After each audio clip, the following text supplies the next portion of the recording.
150 question CET graduation में आते हैं और सीईटी 12th जो होता है उसके अंदर प्रश्नों की संख्या है वो आपके 120 कर दी गई है। अंक भार इसका 300 है, उसका 240 हो जाएगा और नेगेटिव मार्किंग 1/3 है। तो सर कितने प्रश्न अटेम्प्ट करें? एक आदर्श स्थिति बता देता हूं कि हाँ, एलडीसी में पूरा जीके आ गया था, बिल्कुल इस बार भी जीके ज्यादा ही आएगा। जीके पर फोकस करो और साथ हिंदी और करंट अफेयर्स पढ़ लो और बाकी विषयों में जो आपको आ रहा है पढ़ लो, नहीं आ रहा है तो छोड़ दो। जब 100 क्वेश्चंस आप इनमें से अटेम्प्ट कर लोगे, जब ये Rajasthan GK, India GK, current, Hindi, जन स्वास्थ्य और बाकी वाले सब्जेक्ट में से 50 में से 10-15 क्वेश्चन आ रहे हैं तो कर लो, नहीं तो छोड़ दो, 5वां गोला भरो। तो भी किसी बच्चे ने, एक आदर्श स्थिति बताता हूं, स्थिति नंबर 1, किसी बच्चे ने 110 क्वेश्चंस अटेम्प्ट किए, 110 में से गुरुजी मेरे 30 गलत हो गए, कोई बात नहीं बेटा, 80 सही हो गए, ठीक है सर। यहां पर आपके 160 नंबर आए, 160 में से माइनस करो 30 क्वेश्चंस की नेगेटिव मार्किंग, जो कि 3 क्वेश्चन पे 2 नंबर कटता है, इट मींस 20 नंबर काट दो, तो आपका जो स्कोर हुआ वो 140 नंबर हुआ। हंसते खेलते उठते बैठते लुढ़कते हुए सीईटी पास है। 120 लाने थे, 140 आ गए। एक और स्थिति बताता हूं कि सर मैं तो 100 ही क्वेश्चन अटेम्प्ट करूंगा या करूंगी, 50 क्वेश्चन के ऊपर मैं 5th ऑप्शन भरूंगा, ठीक है, 50 क्वेश्चन तो पूरे ही छोड़ दिए, 100 क्वेश्चन में हाथ लगाऊंगा, 50 क्वेश्चन तो मैं टच ही नहीं करूंगा गुरुजी, 5वां गोला भरूंगा 50 क्वेश्चन के ऊपर।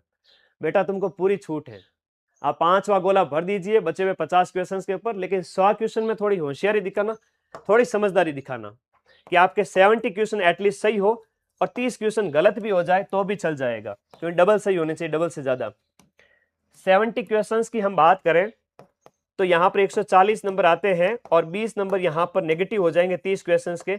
डूबता डूबता सीईटी पास करेगा, डूबता डूबता सीईटी पास हो जाएगा, 40% बन जाएंगे। पिछली बार ये लफड़ा नहीं था पिछली बार नेगेटिव मार्किंग वाला लफड़ा नहीं था। इसलिए क्या हुआ कि जब मैंने मैराथन्स लगाई तो 10 से 15 लाख बच्चे मेरी मैराथन देखते थे लास्ट टाइम में। 8 से 10 दिन में 10 लाख व्यूज मेरी वीडियो पे आ जाते थे और सारे बच्चे देखते। इस बार भी आएंगे, सारे बच्चे सीईटी पढ़ के गए थे, माइंड मैप से सीईटी पास की थी 10 लाख बच्चों ने। तो क्या हुआ कि बच्चों ने यूट्यूब से सीईटी निकाल लिया था, लेकिन इस बार थोड़ी रिस्क है। क्या रिस्क है सर? Negative marking. और नेगेटिव मार्किंग से आप मान के चलिए आपके कम से कम 15-20 क्वेश्चन, 15-20 नंबर ये नेगेटिव मार्किंग की वजह से कट जाएंगे। तो इसके लिए आपको 120 से 20-30 नंबर ज्यादा लाने, इट मींस 150 के लगभग नंबर लाने।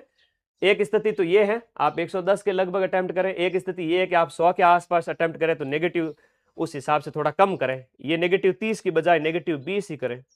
अगर यहां पर आपके 80 सही हो रहे हैं, 75 सही हो रहे हैं, तो नेगेटिव 20 करोगे तो कितने नंबर कटेंगे? सिर्फ और सिर्फ आपके 15 नंबर, 14 नंबर कटेंगे। तो आप 130-35 का स्कोर कर लोगे, 120 की जगह कितना कर लोगे? 135 का स्कोर। देखो नेगेटिव मार्किंग के कितना असर पड़ रहा है, पड़ रहा है।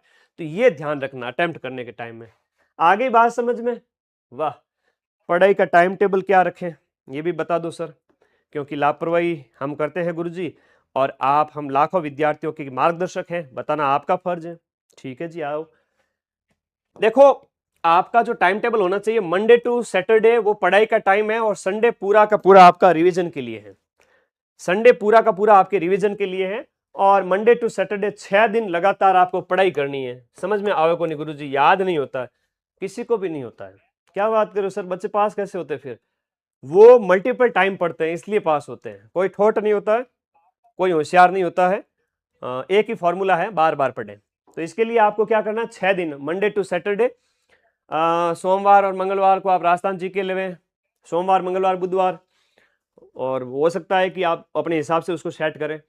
फिर आपका जो है सोम मंगल ऐसे राजस्थान जी के ले लिया, बुधवार गुरुवार आपको इंडिया जी के ले लिया, शुक्रवार को आपने करंट अफेयर्स पढ़ा, हिंदी पढ़ी, और शनिवार को जो बचे हुए 5 सब्जेक्ट है उनमें थोड़ा रीजनिंग का अभ्यास कर लिया, थोड़ी साइंस पढ़ ली, थोड़ा कंप्यूटर पढ़ लिया। ठीक है गुरुजी, सप्ताह भर में इतना तो पढ़ लेंगे। और 2 दिन में जब राजस्थान जी के पढ़ रहे हो तो एक दिन हिस्ट्री कल्चर पढ़ो और एक दिन ज्योग्राफी इकोनॉमी पढ़ो। बुधवार और गुरुवार को इंडिया जी के पढ़ रहे हो तो बुधवार को इंडिया जी के 2 सब्जेक्ट, एक सुबह और एक शाम, और एक सब्जेक्ट नेक्स्ट डे गुरुवार को जो है आपके थर्सडे को इकोनॉमी और पॉलिटी, एक दिन हिस्ट्री और ज्योग्राफी। एक दिन में ज्यादा नहीं पढ़ने हैं, सिर्फ और सिर्फ 2-1 सब्जेक्ट पढ़ने हैं, और कम पढ़ो लेकिन अच्छा पढ़ो। ये आपकी स्ट्रेटजी होनी चाहिए। थोड़ा उठ जाओ टाइम पे, 6 बजे या 7 बजे उठ जाओ, ठीक है। और पढ़ने उठने के बाद 5 घंटे हल्का नाश्ता करो तो कर लो, बाकी इतनी सुबह सुबह कोई भूख लगती भी नहीं होगी, जिसको लगती है वो नाश्ता कर ले हल्का। और मेरा तो यही कहना है कि सुबह उठते ही भूखे पेट दैनिक क्रियाओं से निवृत्त होकर के पानी पीकर पढ़ने बैठ जाओ। इतनी गजब पढ़ाई होगी कि 5 घंटे के अंदर पूरे दिन की पढ़ाई हो जाएगी। तो 7 बजे से लेकर 12 बजे तक बिस्तर से उठना ही नहीं है। बिस्तर क्या, जो आपकी टेबल है या जहां आप स्टडी रूम है ना, उठना ही नहीं है। तो वो 5 घंटे इतने गजब हो जाएंगे। यहाँ वो कठिन विषय जो आपको लगते हैं वो पढ़ो सुबह सुबह। दोपहर को बढ़िया खाओ पियो, रेस्ट करो, नींद लो। ये जवानी का दौर है, इस समय शरीर को गला दोगे तो फिर बुढ़ापे में दुख पाओगे। तो थोड़ा रेस्ट करो, फिर 3 से 6 वापस से, 3 से 6 वापस पढ़ो 3 घंटे। तो 5 और 3 8 घंटे हो गए। थोड़ा शाम को गपशप कर लिया करो दोस्तों के साथ 2-1 घंटे, मम्मी की हेल्प कर लिया करो घर पे। फिर रात के 8 से 10 ये 2 घंटे थोड़ा और पढ़ लो। तो कितना हो गया, 5 घंटे, 3 घंटे और 2 घंटे। रोजाना आपकी 8 से 10 घंटे की पढ़ाई हो रही है। करो तो खूब टाइम है, और नहीं करो तो फिर सारे दिन बैठे टाइम पास जो है करते रहो, समय बर्बाद होता जाएगा। और हाथ में जो, मुट्ठी में जो होता है ना कि रेत फिसलती है, वैसे टाइम चला जाएगा। और फिर बाद में अब नहीं पढ़ोगे तो बाद में पछतावा होगा। पछतावे का दुख सबसे भयंकर होता है। समय बर्बाद करना नहीं है। 5 घंटे, 3 घंटे, रात को 2 घंटे। मुझे लगता है कि ये आपके माता पिता जो मेहनत करके आपको कमा के पढ़ा रहे हैं ना, उससे तो सरल काम है। 8-10 घंटे उनके लिए पढ़ लो, थोड़ा मेरे लिए पढ़ लो, बैच के नोट्स बना लो। एटलीस्ट कुछ भी याद नहीं करने, सर याद करने का मन नहीं, नोट्स बनाओ। ऐप ज्वाइन किया हुआ है, हर बच्चा नोट्स बनाए अपने रजिस्टर डाल के। अगर सिंसियरली इतनी स्टडी कर ली तो मैं आपको दावा के साथ कह सकता हूँ आपकी नौकरी लगेगी। तो रोजाना 1-2 सब्जेक्ट ही पढ़ना, एक सुबह और एक शाम के टाइम में, ठीक है। संडे आ गया सर, नया सब्जेक्ट छोड़ दो।